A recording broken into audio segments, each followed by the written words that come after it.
Welcome to the Calm Cockpit.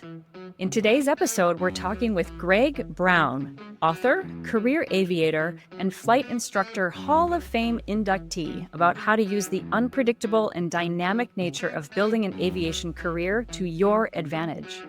He'll break down how to identify and maximize your unique skills and interests to guide your path forward. We'll also cover the importance of mentorship and how to build an aviation community to help you succeed during challenging times. Above all, we'll discuss how embracing your journey will help you keep the fun and fulfillment for all of your flying adventures. The Calm Cockpit Podcast starts now. 12 Mike Oscar, runway 27, clear for takeoff.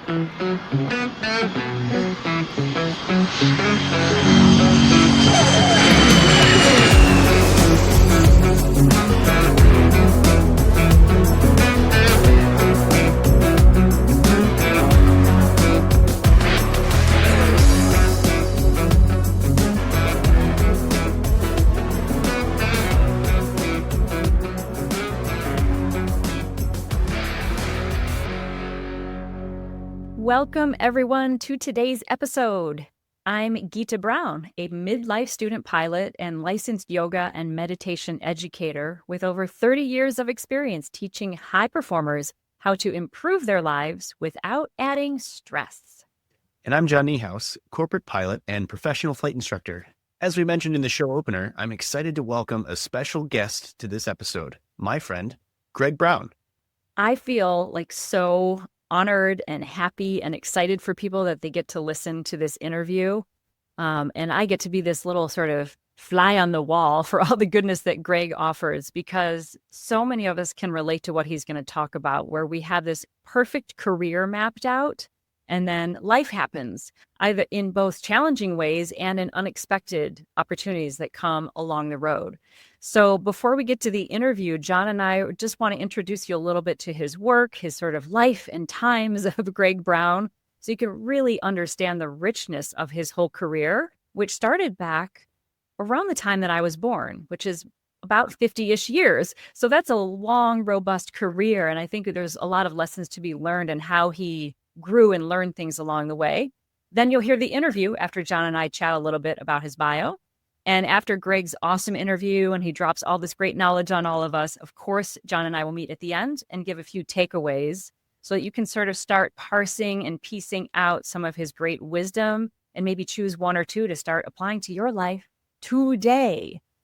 So I know he's a longtime friend of you, John, but me listening to Greg from the outside in, so much of what he talked about reminded me of this book by Cal Newport. And the book is called So Good They Can't Ignore You: Why Skills Trump Passion in the Quest for the Work You Love. And here's just a little quote from sort of like the promo for that book. And then I'll talk about why it reminds me so much of Greg. And I think it applies to all of us, whether we're career aviators or hobby flyers. So the quote is, "Matching your job to a pre-existing passion does not matter. Passion comes after you put in the hard work to become excellent at something valuable, not before. In other words, what you do for a living is much less important than how you do it." Again, I just love that idea of what exactly you do is less important than how you do it. I think Greg is amazing at that. And when we did the interview, he's so personable and self-effacing and kind, and he's such an educator and wants to draw everyone into the conversation. He's so enthusiastic about flying. I had read his bio before, but then when I went back and looked at it, I was like, this guy is kind of a badass. Like, he has done all of these amazing things that anyone who is aspiring to be an aviator at any level would look at and go, wow, how did he do that? And so I think it'd be really helpful to kind of break some of these different pieces down, because what he has done consistently is he has followed his interests and his skills and developed them to the highest level. And he's done that in a way that's given him fulfillment at no matter what he's doing. And so wherever you are in your career track, as John and I go through his little bio here, I invite you to sort of look, either dream forward or reflect backward, and look at those threads of passion and interest you have in your own life in the own skill sets that you have a deep ownership of, and ways that you can either expand that into new opportunities or ways that it's led you in kind of a zigzaggy direction. It just offers great perspective, I think, as we sort of try to consider what our flying life means to us. So if I look at his bio, I get to start with his writing. So I'm also a writer, and this is how I first ever met him. Before I ever even flew my first discovery flight, I had read some of his stories. So he wrote 20 years for AOPA Flight Training Magazine, and he wrote the column Flying Carpet, which was all about his adventures flying general aviation. As he says in the interview, I think it was, I have a key in my pocket, and I took all these adventures, and then I got to write about these adventures, and he got paid to do this. How amazing is that? So he actually has a book based off of those articles, which I highly recommend. It's called Flying Carpet, The Soul of an Airplane. He's also written the book, The Savvy Flight Instructor. And one that he references in the interview as well is the Turbine Pilot's Flight Manual that he wrote with Mark Holt. That book in particular, listeners, when you hear him talk about how that book came to be in the interview, you will see that like the career trajectory, you never know where it's going to take you. But if you're developing your skill like he was in writing, that passion and that opportunity naturally follows. So John's going to talk a little bit now about his flying and teaching career, which was epic, to say the least. Yeah, so he's an extremely accomplished flight instructor. So he started that back in 1979 and was licensed originally in 1972. He has kind of done a little bit of everything when it comes to, accolades and stuff. He has the Wright Brother Master Pilot Award. One that is near and dear to me is he was inducted into the Flight Instructor Hall of Fame. I actually was honored to be able to induct him. So that was really cool for me. And he got inducted at the same time as John and Martha King. So what a day that was. The other thing that I think is really cool, he is the first ever master flight instructor, accredited master flight instructor. And so that was developed by NAFI. It sort of recognizes the most dedicated and the most prolific flight instructors that are operating at the time. And of course, Greg did that multiple times. So really cool. He has been given the Excellence in Pilot Training Awards, and in 2013, AOPA gave him the Let's Go Flying Award. So just lots of different things that he's been recognized for. And, his piloting skills, I think, speak for themselves. You'll hear in the interview that he's also done a little bit of everything, whether it be airlines or corporate, or I think there was even a little bit of charter mixed in there. And then, of course, the things that he does with his own airplanes. So aviation's just in his heart and soul. And you can just tell by the way he speaks about it. So you can see he's this career aviator. Along the way, he developed this writing career. He also takes amazing photographs, and many of them were featured along with his Flying Carpet column and in his book. And he's also had museum exhibits and solo exhibits. They are actually stunning. I mean, they're a world unto himself. If he wanted to make that a singular career, he could have done that. Along the way, you'll also hear in the interview that he has some background in industrial design. He has an MFA, Master of Fine Arts in Art and Design. He also has a bachelor's degree in architectural studies. What else does he do? I'm sure there's things that have been left off this list. Truly amazing. He taught at Purdue for a number of years, not in aviation, but I believe that was in the industrial design faction that you might hear a wisp of in the interview. So I think he just is this great example of really building all of these skills to this deep level, and skills that he felt were very fulfilling, which naturally led to this passion and naturally led to back to my first point, which is that he was so good that people couldn't ignore him. And no matter what job he did, people were always advocating for him to have more and more opportunities. So without further ado, let's go on and listen to this fabulous interview with Greg Brown. Hey, Greg, welcome to the podcast. Hey, thanks for having me, John and Gita. Well, we're very proud to have you a part of this episode. And just to kind of reiterate what we're going to be talking about today, we sort of have two sides to this. The first is that I think you had kind of a similar experience to what I did in sort of getting into aviation professionally. I know that you started off in one path and you sort of ended up in another path, and I'm going to let you kind of explain it, and then I'll sort of chime in as needed. But let's talk a little bit about how you got into aviation and the different directions that you went. Well, thank you. I mean, it's kind of a long story, but first I want to bring up there's a cliche, life is a journey.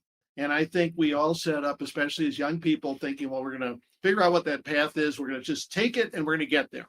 And that's not true for most of us. It was certainly not true for me. And just in the biggest picture, in terms of the theme of this podcast, I think it's really important to enjoy those steps of the journey, not head down a path and think, well, if I don't make this path, I'm a failure.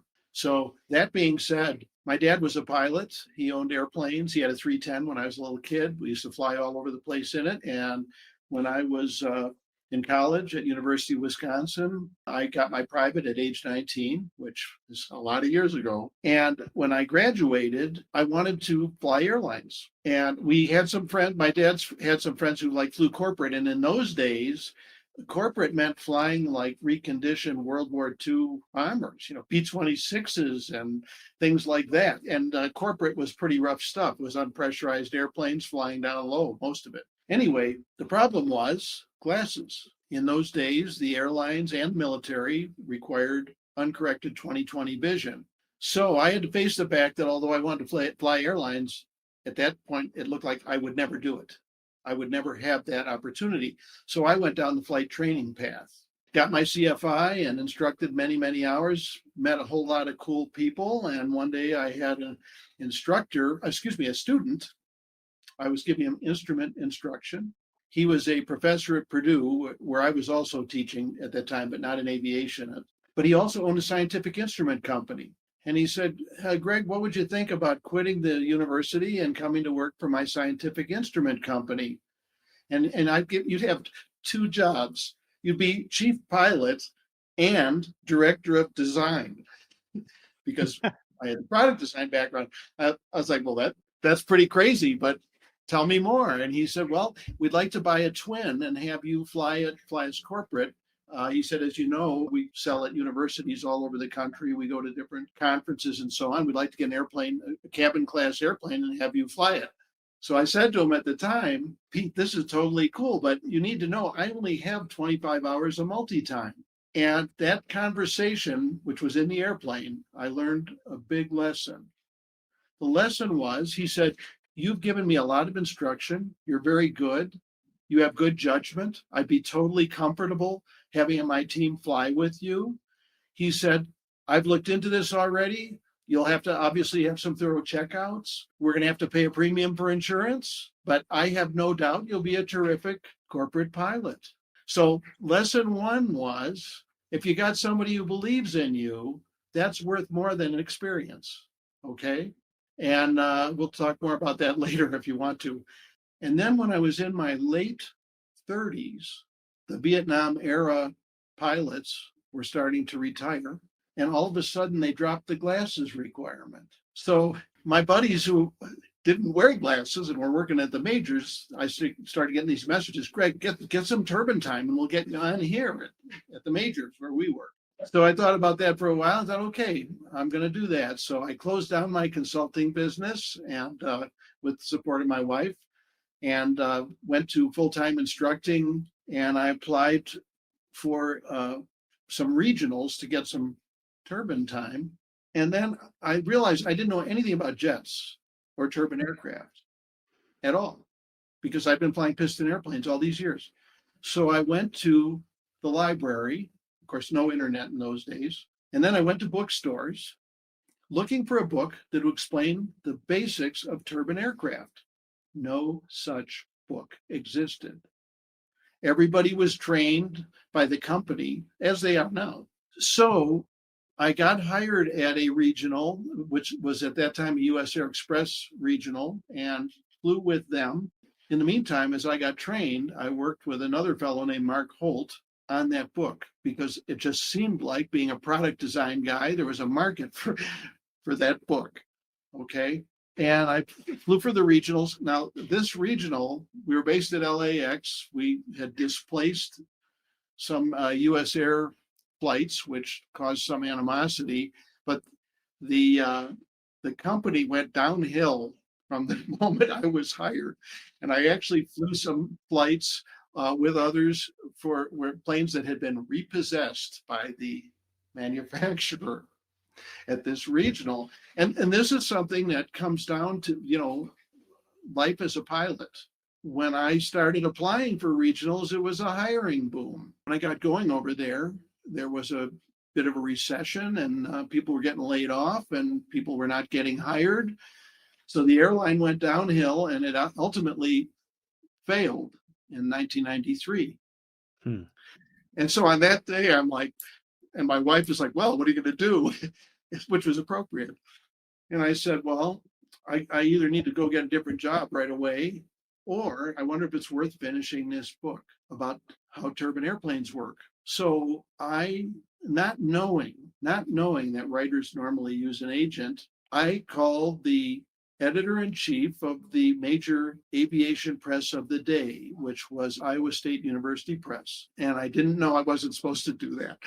So I talked to the editor-in-chief, a guy named Bill Silag. He was a really cool guy. And I said, hey, I just lost my job as we called him commuter airline pilot in those days. And I've been working on this book and I'm trying to decide whether to finish it. Is it worth doing? I was really just calling him for advice. And he said, well, what is it? And I said, well, it's an introduction to turbine aircraft. At the time, we had a different name in mind for it than it came out to be later. But the bottom line is, I started telling him about this book, and he said, within the first 5 sentences, he said, how soon can I see it? Wow. And I was like, well, I'm only about 60% done. I haven't done any fact checking. He said, that's okay. How soon can I see it? Will you FedEx it to me? Can I get it tomorrow? Right. So that was pretty interesting. The bottom line is I sold that book and another book on this one phone call. And we just came out with the 5th edition. It's the Turbine Pilot's Flight Manual. So that set me off on this other path that led to magazine writing and so on. I worked for NBAA for a while, doing business development stuff with some other people for flight schools. And I continued to instruct and ended up writing an instruction. I thought I'm done with instructing, so I'm going to write a book about that and get all that on the table. Well, of course, that led to more instructing. The bottom line is where I ended up for the last 20 years is I wrote for AOPA's magazine, Flight Training, and I wrote a travel adventure column, and I have an airplane key in my pocket, and we flew all over and had great adventures, and we still do. But for the 20 years, I wrote about these adventures. So the bottom line is I've been down all these paths, and every one of them was a blast in a different way. So I have so many follow-up questions, and I love doing these interviews because you never really know exactly where some of these questions are going to take you. And, I think the first thing to bring up, because I have experience having switched paths myself, did you have any kind of identity crisis or any of that kind of stuff? Because for me, when I left the 121 world, I had a job lined up in 135. So I left freely and I left knowing I was going to do it. And it was very purposeful. However, with all of those things aside, I walked into my first sort of 135 day, still kind of wondering who I was now and kind of longing for a world that I just voluntarily left. And it was this very weird feeling of I was happy to be doing this new thing, but I kind of lost track of, well, I thought I was going to be an airline pilot. I thought this was what I was destined to be. This is who I am. It's so ingrained into everything that I know about myself that now I'm not sure who I am anymore. Did you have a similar experience, or what was that like for you? So John, you only had one identity crisis in the course of your career? There's still time. I had one every time. Absolutely. I mean, I think all of us, especially early on, we see airline captains and we recognize what a cool job that is, and that's something we want to do. And then every time you make a change and you've got new things to learn and you're back to the junior guy on the block the junior pilot on the block. I think it's really tough. I actually had a really disturbing experience, which I didn't mention in there, where I really went through that crisis, which was shortly before the commuter airline, the regional that I flew for, went out of business. Because they were going downhill all the time, I never upgraded to captain there because of seniority, right?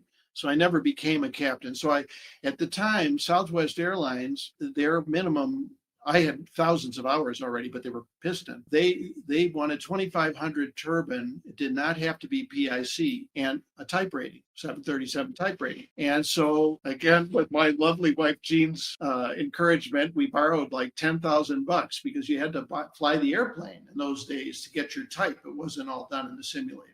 There's a simulator portion. You actually fly the 737 in the middle of the night. We were shooting engine out approaches at Yuma, Arizona. I still remember. But anyway, we did that. We borrowed the money. I went and got a type rating, and I had done some networking and I was friends with the chief pilot for Southwest in Phoenix. And he had told me, as soon as you get your type rating, you call me up and we'll go have lunch together and we'll make this happen. I get the type rating. I call up the chief pilot. We make a lunch date. And within a week, I get a letter from Southwest because I had an application on file. The letter said, we have changed our hiring requirements, and now we require 2,500 turbine PIC. And I had, except for my check ride, 0.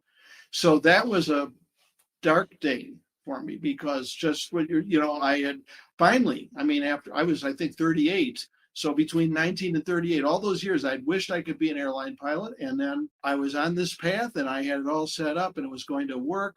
And then all of a sudden it was gone. So that was pretty tough. And it lasted several years because I was in the, to use a piloting term, zone of confusion about what I should do next. I continued to fly and so on. And then once the books came out, that gave me new direction, but that took time. Do you ever wish you had tried to go back to a regional while you were writing, or was it kind of a time commitment? It's got to be one or the other sort of thing for you? That's a great question. I think part of it was as the hiring went down and I was already, approaching 40. And because hiring was down, I was getting really to the old side of ever making it to the majors. We all know people who love doing it, and it's a fabulous career. And there's no doubt the money in it to travel all over the world. It's a wonderful career. But we tend to forget about, there are a lot of other really cool careers that aren't obvious. Like I have one friend who flew for Wyoming Game and Fish and then Arizona Game and Fish departments. So he's getting good pay in a state job with retirement, a pension, benefits, and he's flying through the Grand Canyon carrying biologists while they're tracking condors and landing in remote areas to pick up pronghorn antelope that need to be examined. And does that not sound like a pretty cool job too? Not necessarily everybody wants to do those, but these are the things you begin to see, just like with you, John, going to a terrific corporate position. Oh, absolutely. And, it's funny because when we talk about the original idea of the episode and we're talking about choosing life over career and passions and things like that, I think that the prime question that I have for you is how did you separate the idea of what you thought you were supposed to do from this is my purpose, this is where I think I'm best suited? How did you find that passion or choose amongst multiple passions to make that your career? I'm gonna just read you a quick quote from E.B. Jepson, right? The founder of Jepson Company. There's a big difference between a pilot and an aviator. One is a technician, the other is an artist in love with flight. That's a thought-provoking thing, right? I'm going to read it once more. There's a big difference between a pilot and an aviator. One is a technician, the other is an artist in love with flight. So why do I say that? Because there are a lot of reasons why someone chooses a career. You've got to be in love with the idea of flying airplanes. You got to be excited about what you're going to see, the cool people you're going to meet, the travel you're going to have. And you have to be driven by those things, in my opinion. it's a tough career in many ways. You're away from your family in most flying jobs. Every new step, every new rating, every new aircraft you check out in, you and I, John, have talked about this when you go to flight safety and there's always the feeling, I may fail. What if I fail? Now, the good news is we don't fail very often. If we do fail, we just try it again. But we can make it happen. It's doable.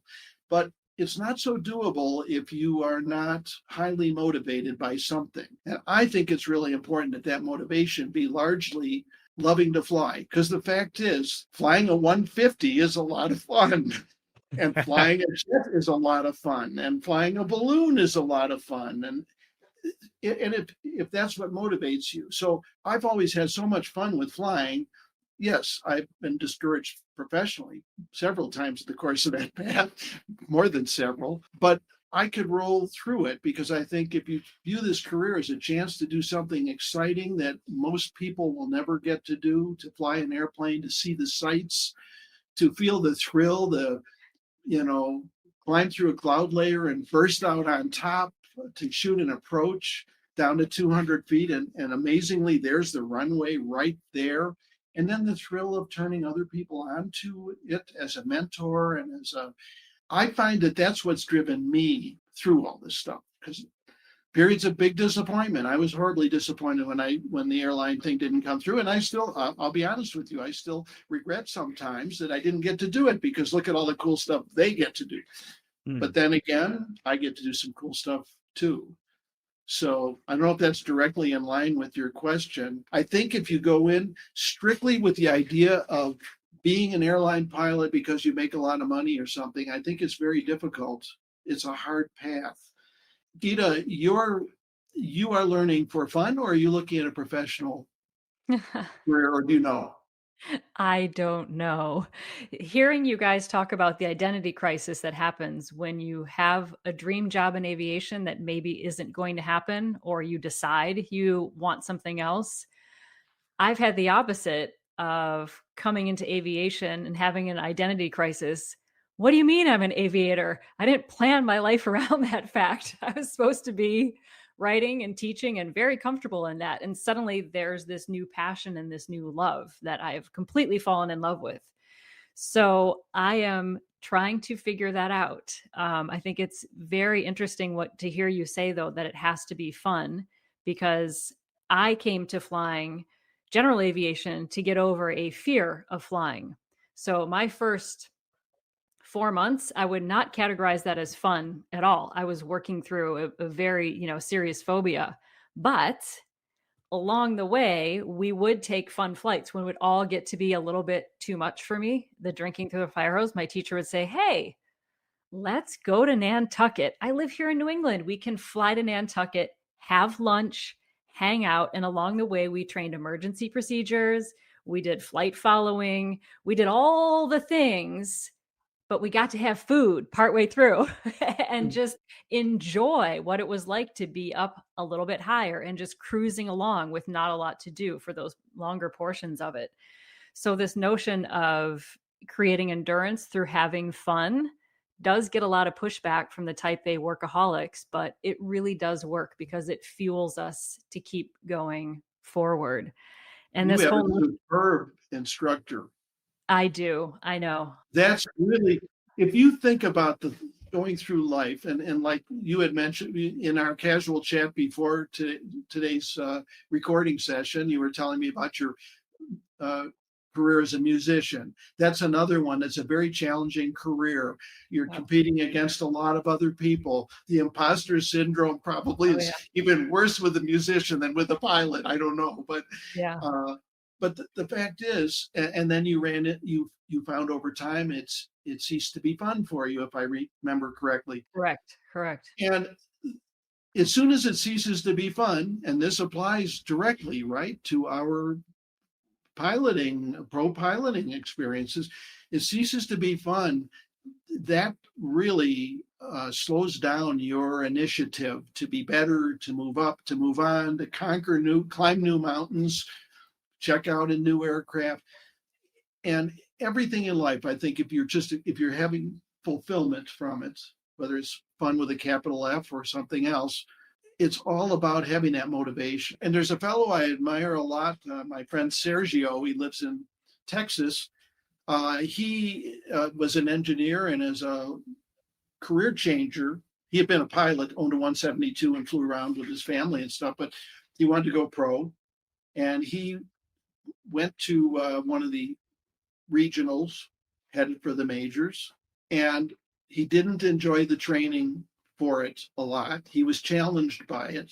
That was those of us who change careers late in life. I'll point this out. If you go from single pilot to multi-pilot crews, that is an adjustment, and you need to prepare for that. You need to be prepared for the challenge.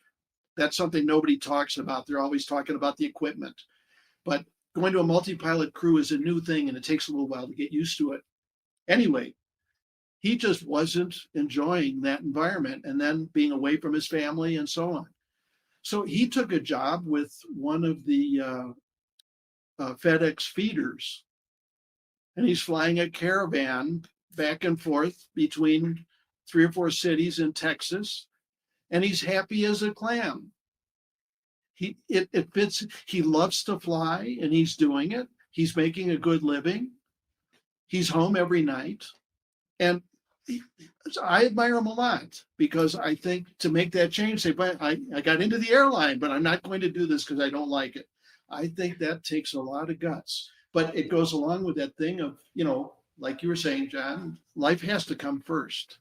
I think, and again, I think with Gita's path, it's similar. Not that I'm speaking for you, but I think there's that moment that you finally have to understand that what you want is different than what you think society wants you to do. When you're an airline pilot, society thinks you're cool. Society thinks, oh, you must make all this money and do all these cool things. And, in some cases that's true. In some cases it's maybe not so true. And that was, for me, part of why leaving was so difficult, because it's like, I'm not that cool, but people think I'm kind of cool sometimes. How do I walk away from that? And how is it that if everybody else thinks it's cool, that what I'm going to do could even potentially match up to something like that? And that's, I think, the sort of insidious part of it squeaking into your identity, because you're letting the world tell you who you are instead of coming up with your own idea of what makes you happy. It's so true, isn't it? What you're saying, John, it's not about societal stuff so much, whether society thinks you're important. It's whether you think you're doing something fun, and people around you respect and appreciate your accomplishment.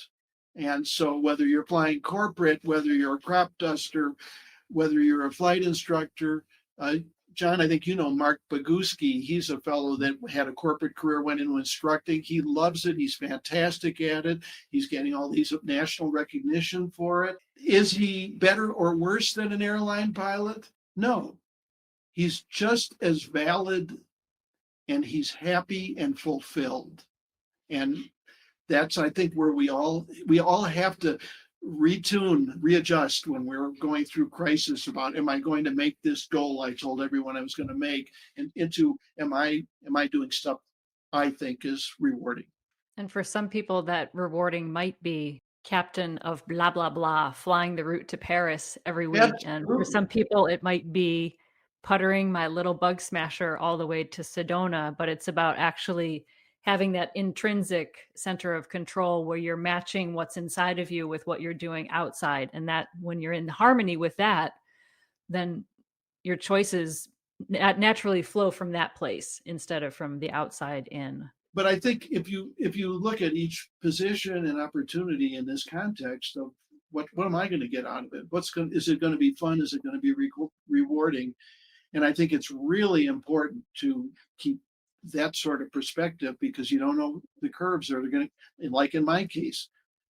Yes, I really do wish I had gotten a chance to fly airlines, major airlines. But I'd be hard pressed to figure out what I would trade out of my life.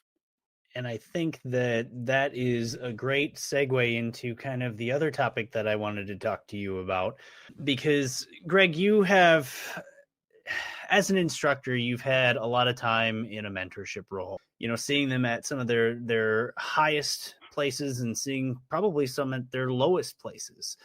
Certainly I've seen that in myself over the years, both as a student and just as a general pilot. And you've taken that passion and that idea and you've actually created something with it. For those that don't know, you created the Student Pilot Pep Talk group on Facebook. And, I think there's a lot of pilot groups out there in social media and in other places. And some of them last and some of them serve their purpose and sort of fade away. And yours has become one of the most followed and prolific communities in social media, at least that I'm aware of. And it's really interesting. It got me thinking about the idea of, mentorship is important, but community is important too. Having somebody to talk to or a group of people to talk to who've either, experienced that or have a way to sort of build you back up again, I think is just so important. And what led to you creating this, and what kind of things have you seen by sort of viewing this from afar in terms of building this community? Back in the dawn of the internet era, America Online, AOL, had the first chat type forums. You remember those things? Yes, I do. And they were not so different from a Facebook group. We couldn't do pictures or anything, but people, could type in there and others could answer. And I started two forums at the time. One was a professional pilot forum, and the other was a student pilot forum. And at that time, if you think about people learning to fly, and again, we all know this is tough stuff, right? From the day you take your first lesson to the day you check out in your final airline cockpit, you're going to be challenged all along the way.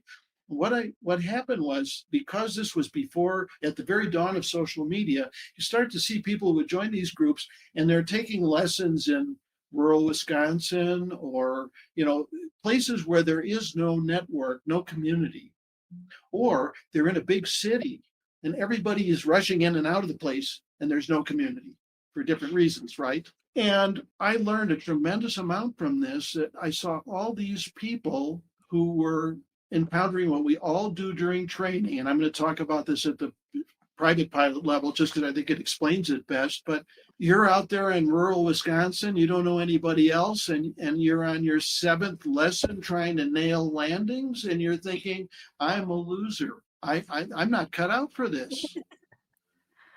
And there's nobody around to tell you anything. And what I already knew was, if you're in a place where you got some friends, like let's say I can tell you too, I've done some horrible landings. I know that if I had a horrible landing, I was walking away discouraged. I know that Gita or John, if I bumped into you on my way out and I was done with my lessons, I wasn't going to come back and spend $300 again tomorrow. And you talked to me for 10 minutes and gave me a pep talk. You would turn me around.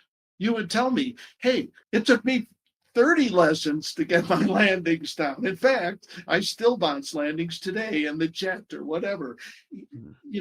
The presence of those other people to tell you, to make you understand in this very difficult career we've chosen, that you can overcome this. Also to give you guidance, like, maybe you need to fly with a different instructor.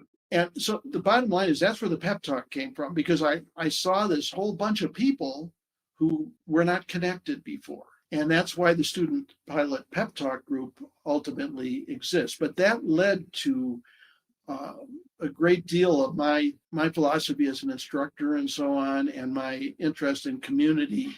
And in my Savvy Flight Instructor book, I have a whole chapter, several chapters in there aimed at flight schools, like the flight schools that do barbecues and things that get everybody together so that the students get to know each other and they can all commiserate about how tough it is to nail crosswind landings.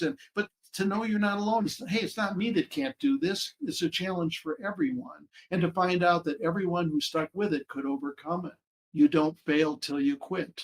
So that is the source of the whole pep talk thing. It goes all the way back to those days. That whole idea that you're leaving the airport after a bad lesson, and virtually any pilot can give that person a pep talk and they will turn around and stay. But without the pep talk, they're going to leave it. They'll be gone. And so I've really gotten a lot of joy out of creating these communities and the online opportunities. Now, relative to mentorship, we all know without those special mentors in our lives, and we could name them, right? Oh, yeah. We wouldn't be where we are. And one thing I'm really concerned about, and I think our audience, it's worth thinking about this.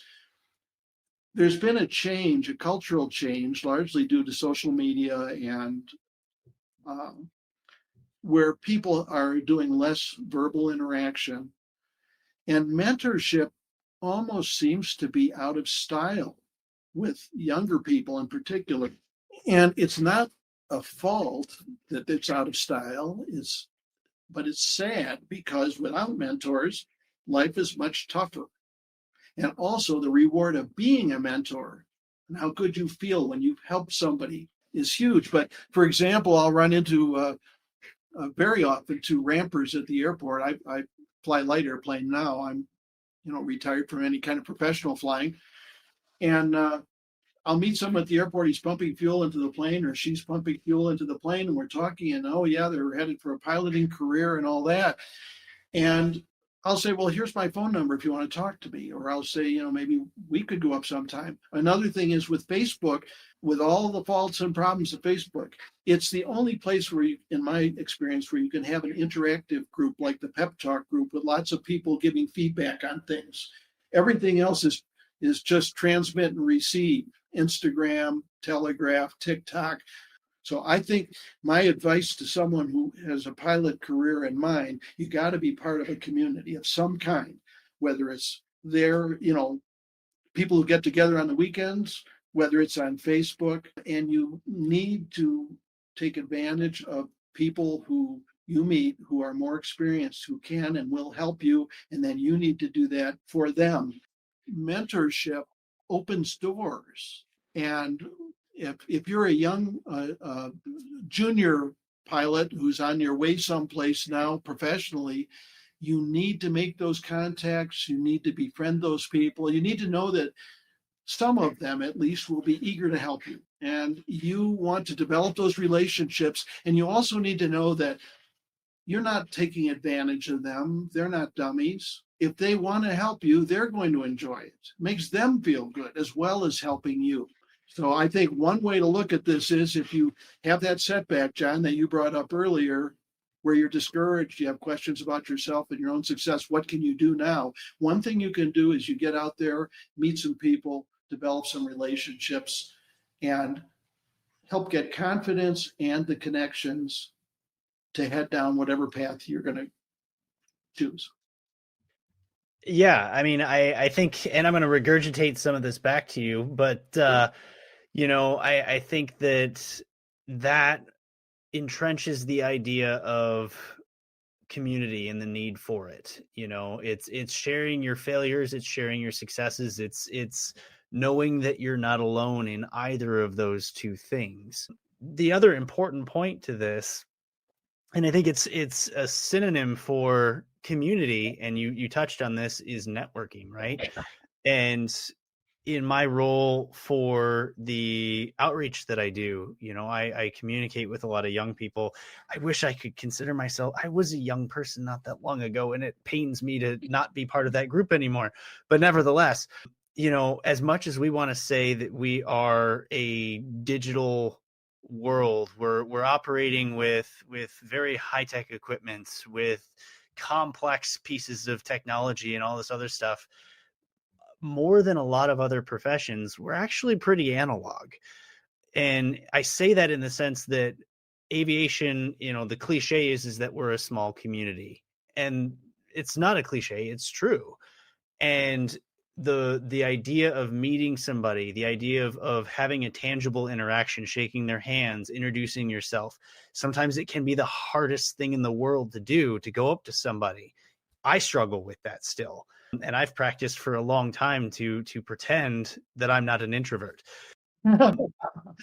But that is what matters. So I think when I think about my little land that I'm in, general aviation, a lot of the people at my flight school, they're flying for fun. They want to take their families out. We do have some career track, but by and large, it's folks who want to fly for fun. And so I'm thinking about this idea of community and mentors, how crucial that is going to be if you are going to be a single pilot in your piston flying around. Because once you're launched from flight school, we don't have dispatch. Sometimes we're not talking to ATC. Like, we wear all the hats. We're the flight planner, the route picker, the all the things, the baggage handler. We're literally doing all of that. And if we don't have a robust community of people around us that we can talk to and check in about our flight plan for that day, or how we're doing, or just the general thing that's going on at our local airport, I could see a great decrease in our skills and our safety if we don't have those kind of checks and balances and community mentors around us that might be built into some of the systems that you fly in if you're flying career. And I know for me, back to what you were saying about training, you could be isolated. For sure, it felt that way my first 3 or 4 months of training. Partly it's because I was coming at it with a fear of flying. So I was like, get in, get out, just like, try not to melt down in front of the people at the airport. But it's lonely because, as you said, people, they come in and then they leave and then they're on to the next lesson. And as soon as I started making a few friends, finding a few mentors, and reaching out, from, in my case, Women in Aviation International was very helpful in that regard, because I found a mentor. Organization. Oh, it's fantastic. Got a mentor. Yeah, I got a mentor through them. It made a huge difference. And it reminds me, hearing you talk, of when I was in conservatory undergrad for classical music. And my teacher at the time was Pete Hadcock, who played with the Boston Symphony Orchestra for 25 years. And he told me after my lesson one day, he said, now make sure when you're practicing that you go out in the hallway and you find another student and you talk to them and grab them and take them into your practice room with you and play duets and just mess around. I'm like, this is Pete Hadcock. He's like a legend in clarinet land, right? He's like a god. And he's telling me to like find a friend and mess around and play some duets. And he said, I learned more in my undergrad in those times talking in the hallway between lessons, messing around with duets, he said, than I ever did when I was woodshedding in the practice room by myself. And I was like, that is great advice. So I think along with the pep talk, though, what we learn in those moments, it's also sometimes skills. Sometimes someone will say something in just a slightly different way than your flight instructor said it, or they'll just kind of give you a little different perspective on that crosswind landing. So it's not just the feel goods, it's actually like tactical skills that you learn. And sometimes we miss that, as you said, in the digital age, when you're just consuming content one way, that interplay of someone saying, yeah, me too. And what helped me was to tack that left aileron down in the wind, even though your flight instructor has said that 50 million times. Hearing it from that other person can sometimes unlock it. So I think this whole idea of mentorship and community in person and via Facebook is a real benefit. And I know for me as a midlife pilot, it was very isolating at first. When it became not isolating is when some of the fun started, and I started to get more traction and move faster in my training. So have more fun and advance your skills. What could be better? Someone should make a podcast about that.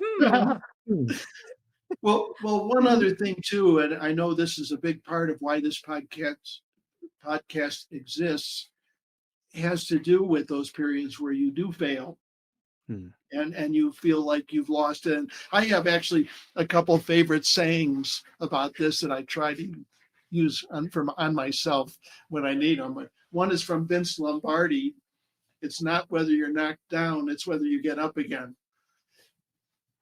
Very simple, but it's not whether you get knocked down, it's whether you get up again. And then the other is from Winston Churchill, who's the master of great sayings, but great. Success is the ability to go from failure to failure with no loss of enthusiasm. Right?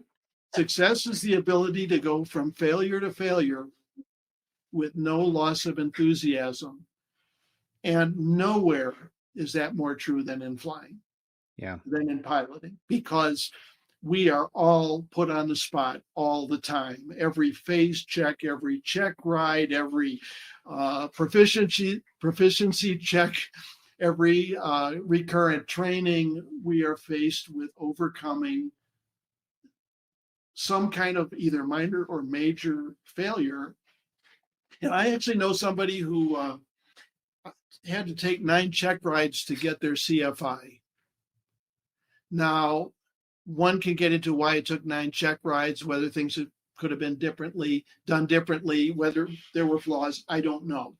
All I know is that, wow, that person stuck it out and has gone on to a major career because this pilot was willing to keep trying until they got it. Now, obviously, none of us need 9 check rides failed on our record, but the bottom line is failing 1 or 2, or just feeling like you failed on a flight review or something like that. You got to get up and go on to the next one, and you'll pass the next one or the third one, and then you're on your way. But you can't let that stuff stop you. So you have to be prepared. And again, this is where community really helps. But that's critical because rumors float around. You'll hear people say, oh, I can't go to the airlines because I failed my instrument. Well, that's not true. Now, again, if the person with 9 failures, that gets tougher. But the bottom line is everybody fails a check ride or 2. These setbacks are part of being a pilot, and you usually learn more from those failures than you learn from the ones you do right. Yeah, as we start to wind down here, I've been hanging on to this little tidbit since the very beginning because I've been waiting to bring it back up again. Something you said in the first few minutes really got my attention, and I think it's apropos here when we're talking about mentors and community and all of that stuff. And I'm not going to say it nearly as eloquently as you did, but you said something along the lines of sometimes we just need somebody else to believe in us to succeed. And, I think that's important. And it's come up multiple times through different episodes that we've recorded where, you might not think you're good enough, but you have to trust your instructor that you can pass, or you have to trust your mentor that you can do this job, or your boss when they put you on a mission you've never done before. And you're going, I don't know. I've never landed in Aspen before. Like, what am I supposed to do? I think that that's so important, even if it comes from a Facebook group from somebody you've never met before, where you have described your situation and you're feeling deflated, and that person, the right person at the right time, comes up and says, you're a member of this group and here's where the value is because I'm going to lift you back up again. And I think that holds true for all of us. But I think it needs to go one step further, and it's the harder part of the two things. And I think that's not only do you sometimes need somebody to believe in you, but you have to believe them. and that is extremely difficult in some cases. And you have to trust in yourself beyond that I have the skills because I belong here because I've done this, and go back and listen to the imposter syndrome episode that we have already aired, because that's a main part of this. And it's funny how these main themes keep coming back. That's and true. So, as we sort of put the bow on this, I think it makes the most sense to really let those words resonate. Let it be that people believe in you for a reason. And in that case, you should believe in yourself too. I love that. And if I may, I'll add one other related observation about that. Most of us are nervous prior to many flights, not to mention nervous prior to a check ride. On a given flight, we might be worried about the weather. It might be an airport that's new to us in unusual terrain. It could be an aircraft right out of maintenance. There's plenty of things to worry about. And then when you start looking at check rides or proficiency checks or checking out in a new aircraft, training in a new aircraft, there's plenty to worry about. And I agree 100% that getting the gouge from somebody else and encouragement from somebody else that you can go ahead and do this is critical. But another part that's critical in my mind is that you gather all the information you can prior to going into these situations through your own analysis of it and also through the advice of others. And if all the indications are that you've done the homework and that you have the information, you got to squelch the butterflies and go for it. You cannot let yourself be stopped by being nervous. So I find for myself anyway, over all these years of piloting, if I didn't take off every time that I had been nervous, if I didn't take a check ride because I was nervous, I wouldn't be a pilot. I wouldn't go anywhere. And so to me, that's a really major thing is always take the best research you can do, logic and facts, the support of others, information, and go by that. Do not go by gut feel. You'll hear people talk about gut feel. Now, if gut feel is based on doing a lot of homework, that's one thing. But if gut feel is like, well, all the indications are I can go safely, but I'm nervous, you cannot succeed as a pilot if you let the nerves stop you. Now, there are always going to be times when you're nervous and it works against you, more often on a check ride than on an actual flight. On an actual flight, you usually find out that if you've done your homework and you know it's a safe thing to do, even though you're worried about it, as soon as the wheels leave the ground, you're fine. And sometimes a little bit of nerves sharpens your edge a little. It It does. makes you better because you're thinking about the important things. Well, Greg, I think as with so many of our guests, I think we could go another 2 hours in talking with you and trying to get all of your secrets for success. And unfortunately, that means that we'll have to save it for another episode if you'll ever come back. But I think that what we've talked about today has a tremendous value for everybody, at varying degrees of progression and skill level. So, Geeta, do you have any final thoughts? No, this was fantastic. And as usual, I'm the official note taker for the podcast. I have several pages of notes, so I consider it a great opportunity to learn. And it's just really appreciated you sharing all of your insights culled from decades of experience. But it seems to me like you're a lifelong learner as well.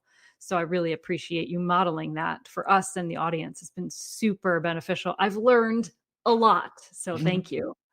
Well, thank you for that. We do this amazing thing that most people in the world envy and admire us for, and they can't imagine the rewards we get. And if you think about from the beginning of the time, how many people have piloted an airplane, have gotten to fly, the dream that goes back to the ancients, it's very few. And I myself, I've been flying 54 years. I soloed in 1972.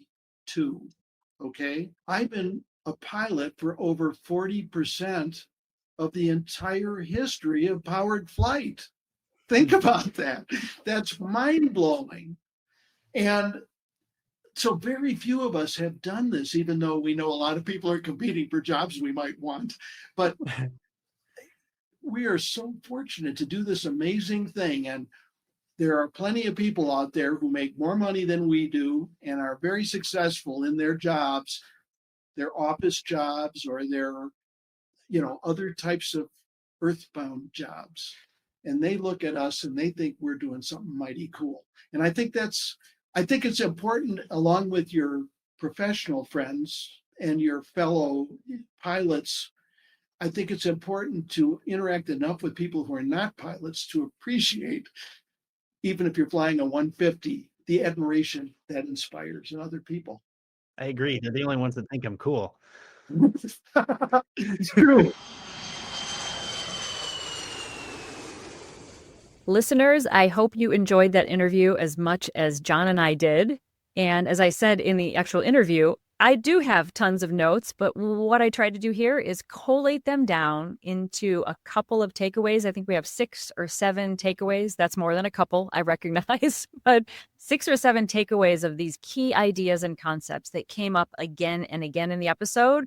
Just sort of put it in outline form for you to start to think about ways that you can use these in your own life to find that fulfillment. And that's the first takeaway. I don't know how many times I heard him say the word fun in the interview. In fact, we could go back and do one of those searches where it finds every time he says fun. And as we did the interview, it really started to define itself a little bit more, that what he was actually saying with fun was that other F word, fulfillment. And he said, finding the fun and fulfillment is kind of this reoccurring theme because when it ceases to be fun and fulfilling, he says, quote, it really damps down our initiative to push forward and conquer new challenges, end quote. And that really struck me because we get into flying because there's some kind of love or passion for it. And it's usually the middle bit where people quit, right? When the end seems like so far off, you can't conceive that you're a person who will be able to do that. And the fun and excitement of like that initial rush has worn off.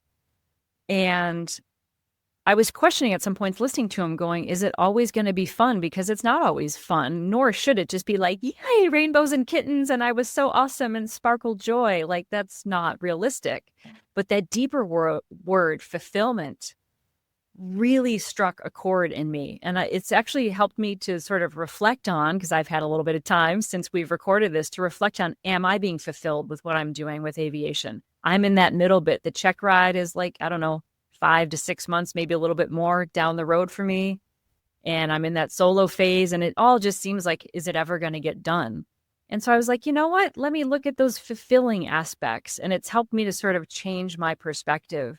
So I think that's just a really great kind of touchstone. Are you having fun with it? If it's not a fun time, that's okay. Is there a way that you can shift things to move towards that more fulfilling aspect of it? Or find people that can help you lift up and get that fulfillment? Because without that, man, I think a lot of people probably quit in that middle part. And if they had a little fun or a little more fulfillment, it would sustain them through and they'd be able to find that they can actually make it through that challenge. So that's takeaway number 1.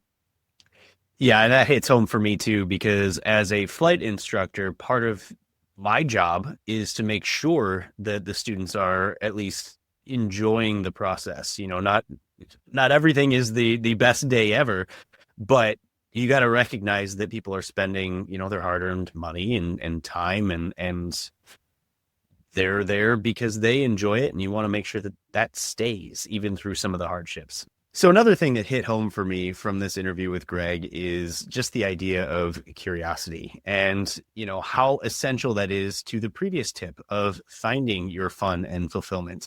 Allow these things to fascinate you, allow them to sort of dig into the root of yourself so that you can, really find that enjoyment. And sometimes you find out that what you thought was going to drive you is actually not what you think. You start in one place and go, this is the reason why I'm doing this, only to find out that there's this whole other aspect that you didn't know existed that is even more fun and even more exciting. And you don't really figure that out until you've gone through the process. And I think that was a huge thing that hits home from Greg, is just allowing yourself to sort of mold into the process, be morphable and absorb those things that maybe you didn't even know existed.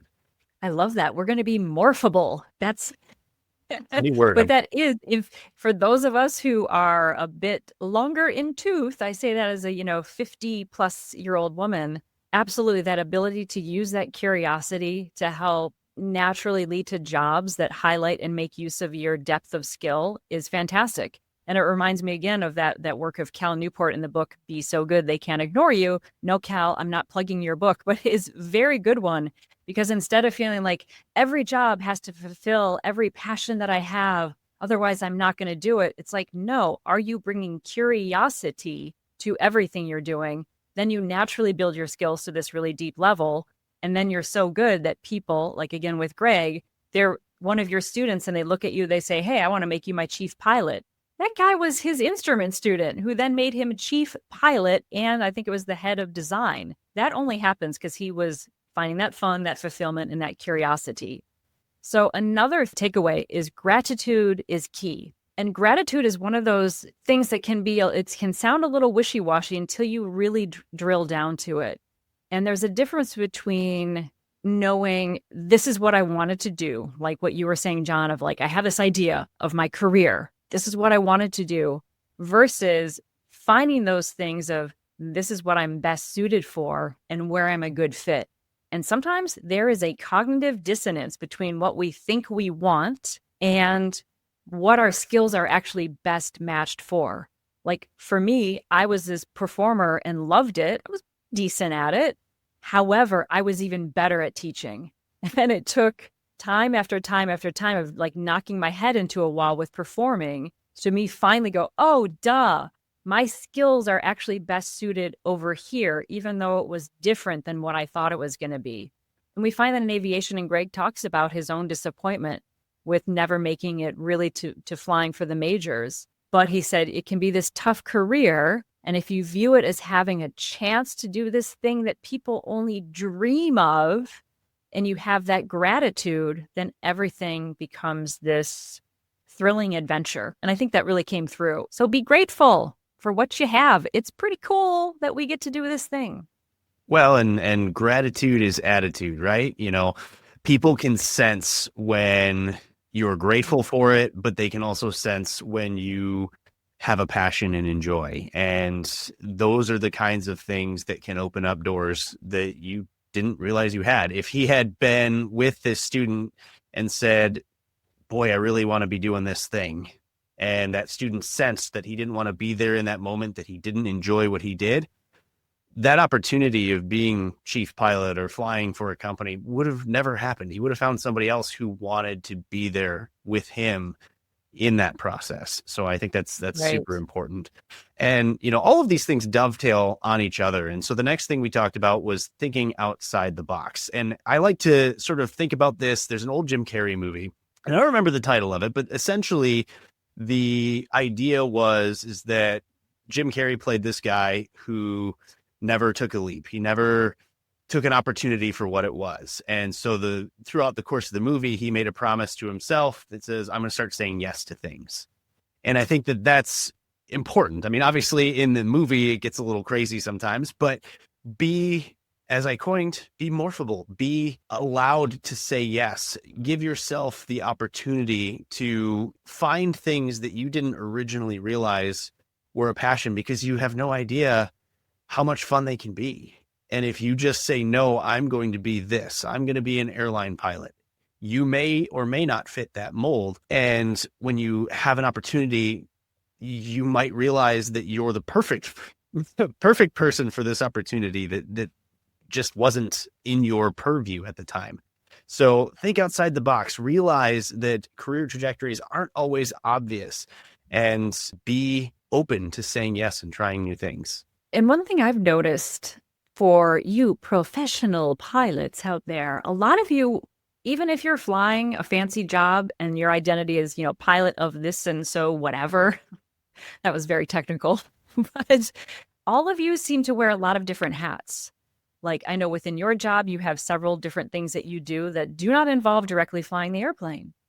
I know CFIs who are also developing websites. I know there's a lot of great aviators, like I think of Captain Chris on Instagram. So he flies for Virgin Atlantic, but he also makes these beautiful videos of his flights, and he's sort of an advocate for aviation.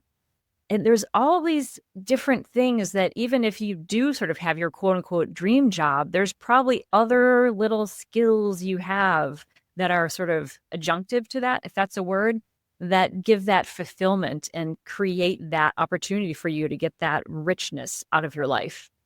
So along with this, we're going to kind of take a little turn in the next takeaway, which is identity crisis is normal.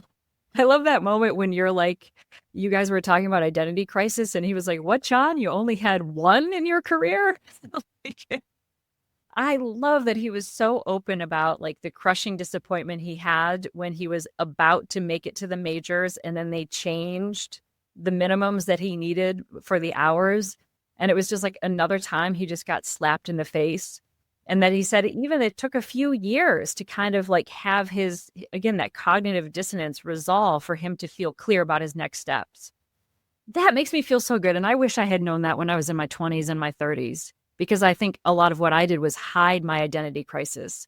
I'm supposed to be a performer, and I've decided to be a teacher. Does that mean I'm less of a performer? Does it mean all of this stuff about my worth? And if someone had just said to me, Geeta, identity crisis is normal. This is a process of discovering who you are and how to match what's inside of you with your outside life. And it takes time. It's just part of growing pains. Oh, that would have been a relief. So I know you've had identity crisis in your career here and there, John, perhaps. Yeah, one or two. One or two. It's totally, totally normal. Yeah, well, and I'm sure that there's more to come. So there's all Yeah, of right. that. And finally, just the idea that life comes first. Not always are we going to have the exact image of what we want put forth in front of us. Sometimes realize that you may not have exactly what you want, but you do have what you need. And making the best of that. And, again, dovetailing back on the attitude and gratitude and all the rest that we already talked about, it's important to figure out what that is and make full use of it. Your whole life is actually your identity. It's not just I'm a pilot, and the day I'm not a pilot anymore, for whatever reason that might be, it doesn't mean that my identity's gone. And that's something, it's easy to say, but not always easy to put into practice. So, listeners, wasn't that just a treasure trove of not only inspiration and fun and like hanger flying, but also just a lot of really great perspective from someone who's had a very long career and made a lot of really fantastic choices along the way and just made the most out of every single moment.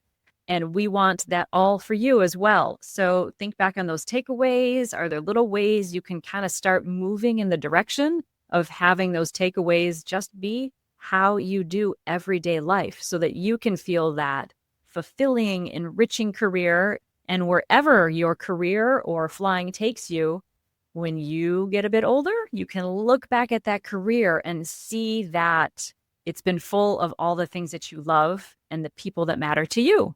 So to help you in that process, we will link all of Greg's stuff. He's got a lot of it in the show notes. He's got a podcast, which is based off of his Flying Carpet book, which I highly recommend. It's like listening to aviation story time. We'll list his books, his website, his photography, his Facebook group, anything else we need to link, we'll link down there. So please check out the show notes and follow his work, because every time I interact with his Facebook group or I read another little snippet of his book, I feel that same sense of fun and fulfillment. So please do check out all of his great stuff.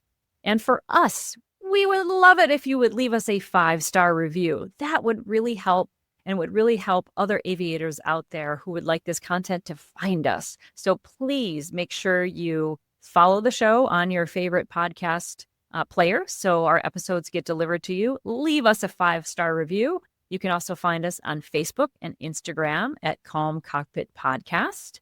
And we really look forward to seeing you next time and hope you've enjoyed this episode as much as we have. And so until next time, please fly smarter and stress less. Airbus Air 1 departure is Airbus 321. Traffic holding crossing runway 33 left, 3